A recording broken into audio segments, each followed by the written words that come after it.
Let's go right into the quarterbacks here, and the quarterbacks that you need to know are on a bye week. It's a pretty long list. Matthew Stafford, who's been phenomenal in fantasy the last couple weeks, Jared Goff, Trevor Lawrence, Sam Darnold, Kyler Murray, Geno Smith. So not any, bona fide QB1s at the moment, Matthew. Obviously, Stafford has been. Yeah. But there's a good chance, especially if you're playing Superflex, that you're going to need to replace somebody this week. Well, sure. And by the way, we still don't know if Lamar Jackson is back. Part of the issue is there's 6 teams on a bye, and then we've got all these injuries. So we don't know if so you see these guys right here, but you also don't know, are we getting Lamar Jackson back? Does Jaden Daniels play on Monday night? So there are Fields was benched. Fields was benched, exactly.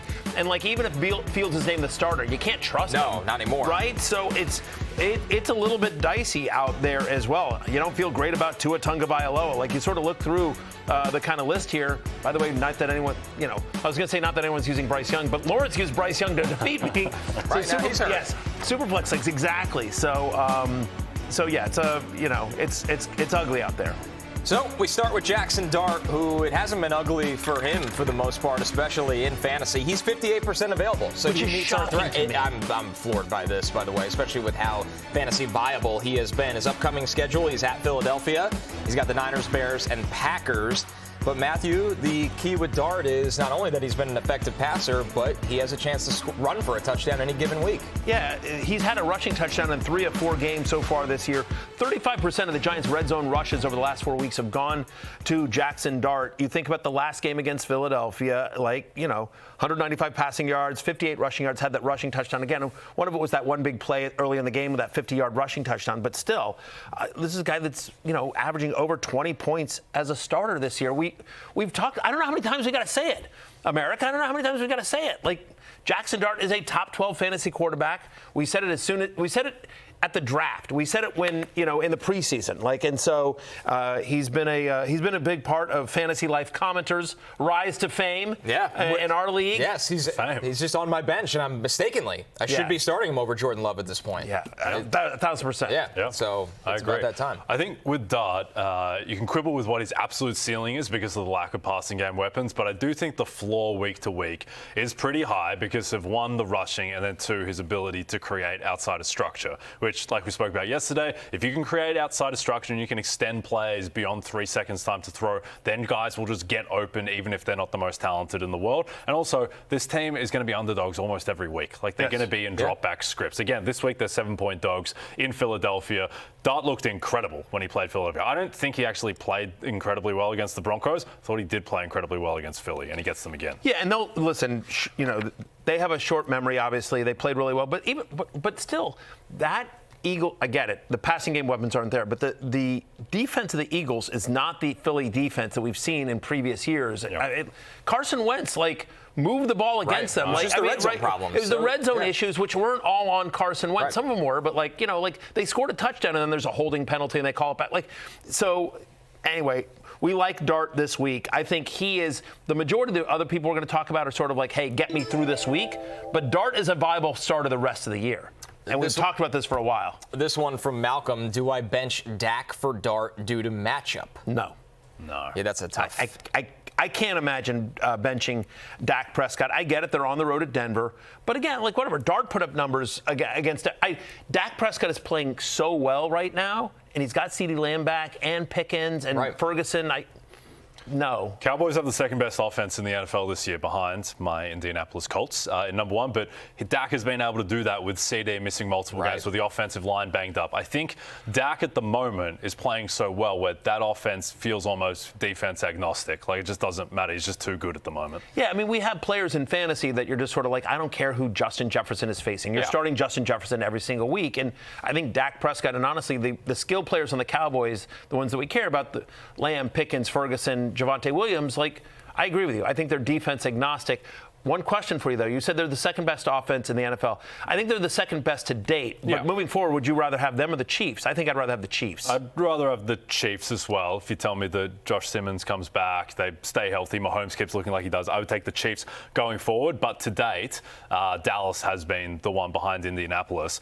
I think Indianapolis might just be the best offense the rest of the way as well. I think Mahomes has a higher gear to get to in the postseason, but the Cowboys offense is fantastic. Also, with Denver's defense, which is very good, notwithstanding what happened against the Giants. If you look back at what they did last year when they were the number one defense, like, good teams got them. Like, Buffalo lit them up in the playoffs. Yeah. Joe Burrow did whatever he wanted. Justin Herbert lit them up. What they do is if you're a suspect offense, they will grind you to dust, yes, like what they did with the Jets, like what they did with Carson Wentz and the Chiefs in Week 18 last year. But if you have an elite quarterback, you can beat this Denver defense. Yeah, I totally agree, especially some of the broken plays we saw from Jaxson Dart, that he took advantage of those breakdowns. Our next quarterback on the list, a player that you can expect in a drop-back script, that's Joe Flacco. Not his name. Comeback player of the year. Comeback player of the year, Joe Flacco. That's all I'm asking for. That's all I'm asking. Put some respect on the man's name. He won the award. Back and better than ever, and we got to hear from Flacco on throwing the ball to Jamar Chase and T. Higgins.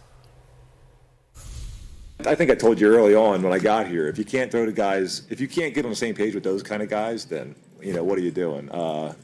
They're pretty special. So they're, you can kind of read their body language, and they get open. So it's easier to throw to. I see myself as a competitor. I see myself as a football player. That's what I do. The challenge, okay, fine, let me take it on. I see myself as a football player first. No hesitation. Let's go do this. So whatever you see yourself as, there's a reason for that, and you shouldn't hesitate when maybe something may look a little scary or anything like that. You should jump in and do it. Here's the Week 7 fantasy leaders at quarterback. Joe Flacco at number 6. I just found it funny, guys. That presser. You're basically saying these guys. Yeah. If you can't throw it to those guys, what are you doing? Cut to Jake Browning in the corner, just crying. Calling his therapist, I need extra sessions this week. What it felt like. Oh, man. But the bottom line is... Look at the names around Flacco. Patrick Mahomes. Jalen Hurts. Dak Prescott. We said you can't sing. He's in between the guys who have won the past 3 Super Bowl MVPs. It's completely ridiculous. And he's won one himself too, Joe Flacco. Yes, he has. It's not the most recent award he's won, but yes. Yes, exactly. It's a funny thing. So one thing I do as part of my betting, I have power ratings for every single team, then I simulate the season out from there, generate probabilities to achieve X landmarks, and one thing I have to figure out is, what is the actual difference to the point spread between Joe Burrow and Joe Flacco? Right. And so initially, this is like a 6.5 point gap. Now it's like... It's a gap. Yeah, it's more like it's closer to 4 certainly than 6.5. And also, the market believes in them because the look-ahead line for this one was like Bengals -3.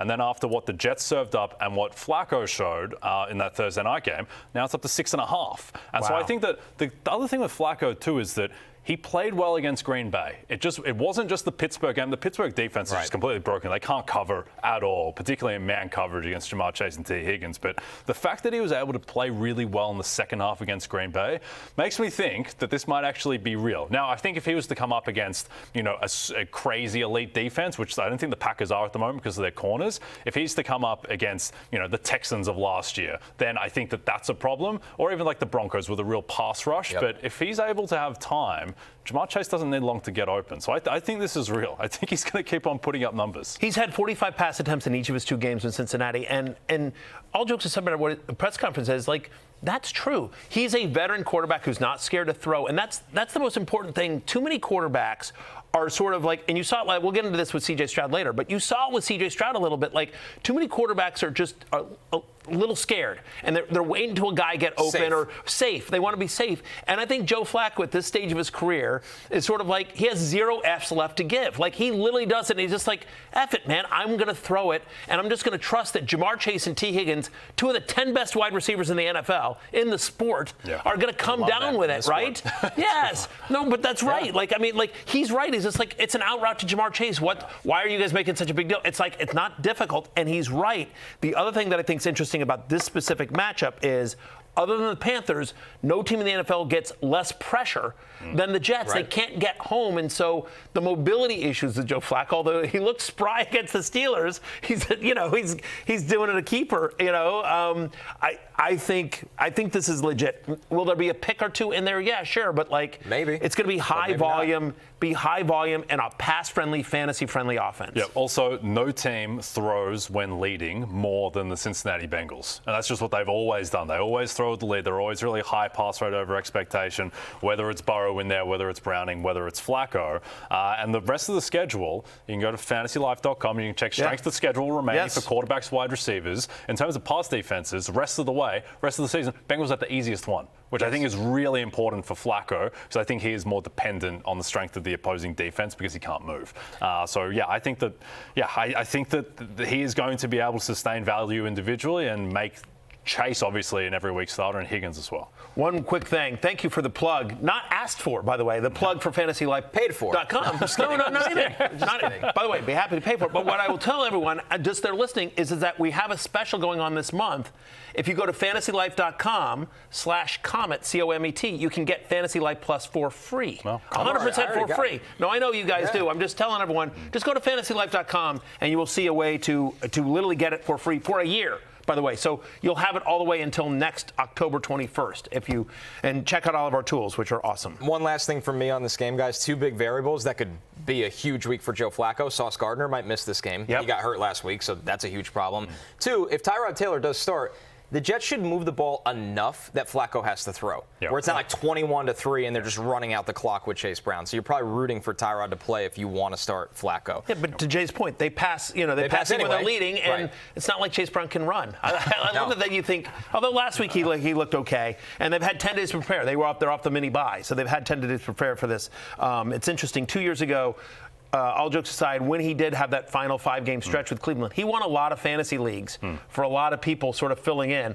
I wonder if we could see he's going to be the guy for a long time until Burrow can come back. And if they fall out of playoff contention, they're not bringing Burrow back. So there's a chance that Flacco's the guy the rest of the year. By the way, I mentioned this last time. The Bengals shouldn't be 200-1 to win the Super Bowl, and they shouldn't be 80-1 to win the AFC. So this schedule is easy enough that they can get into the playoffs, and then you have Joe Burrow coming back at 80-1 to win the AFC. Yeah. All right, some more quarterback news. Jaden Daniels' hamstring injury is not significant. This is from Adam Schefter. Commanders quarterback Jaden Daniels had an MRI on his hamstring and is not considered a long-term injury per head coach Dan Quinn. But his status for next Monday night versus Kansas City won't be revealed until later this week. That's a good result. It's a great result. I like that, but I just like the phrase. It won't be revealed until later this week. Is it going to be like the decision? To what, like Dan Quinn's going to come down and sit down and like, exactly. Is this an episode of White Lotus? Just tell us if the hamstring is right. Is he playing or not? Panthers quarterback Bryce Young expected to miss Week 8 versus the Bills. He's got a high ankle sprain. So if you were starting Bryce Young, you're going to need some other option. Yeah. I think Red Rifle. You're going to need another option for Jaden Daniels, too, because you can't wait till Monday. No, absolutely not. And by the way, how about Marcus Mariota, who's available in 99% of leagues? Had a little bit of a tough game against Atlanta, but the Falcons are a really good defense. He's had 2 starts this season. He's averaging over 18 fantasy points per game. He gets some points with his legs. Andy Dalton's had multiple touchdown passes in 3 of his 5 starts last year. So there could be some usefulness, some junk time against the Bills. Michael Penix against Miami, he got banged up a little bit with a hand, right? I mean, he's got his foot. It seemed minor. Oh, was it the foot? Okay. I thought he had a bone bruise. Yeah, I think it was a lower body injury. He did hit his hand. You're right, though. He hit his hand. But he stayed in for that, and then the lower body injury, it looked like that affected him more. Just banged up. I don't think it's like it doesn't seem like he's going to miss it, but he's placing the Dolphins top 4 in terms of most fantasy points allowed to opposing quarterbacks. And if Penix can't go, the Kirkler, Kirk Cousins. Comeback player of the year, Kirk Cousins. There you go. Fantastic. You mentioned the ratty eye Spencer Rattler playing Tampa Bay, which we think is kind of a pass funnel defense. They're 24th against the pass over the last 4 weeks, and of course, if Tyrod Taylor ends up getting the start, what's your sense? I know you're a Jets insider. Yeah, trying to. You're an Emmy-losing reporter for Jets post-game analyst. Jets post-game analyst. Trying to figure out what Aaron Glenn is going to do is just like rolling the dice. Hey, it's Matthew Berry from NBCSports.com and Rotoworld.com, and I want to thank you so much for watching whatever it is you just watched, or if nothing else, being too lazy to click out of the autoplay after this video started, after whatever it is you actually wanted to watch finished. But now that you're here, I'd like to take a moment here to ask you respectfully now, okay? I'm asking you respectfully to subscribe to the NFL on NBC YouTube channel. You'll get the latest Roto-World fantasy news headlines, all sorts of great shows, including my own Fantasy Football Happy Hour. So go subscribe now. Again, I'm asking respectfully.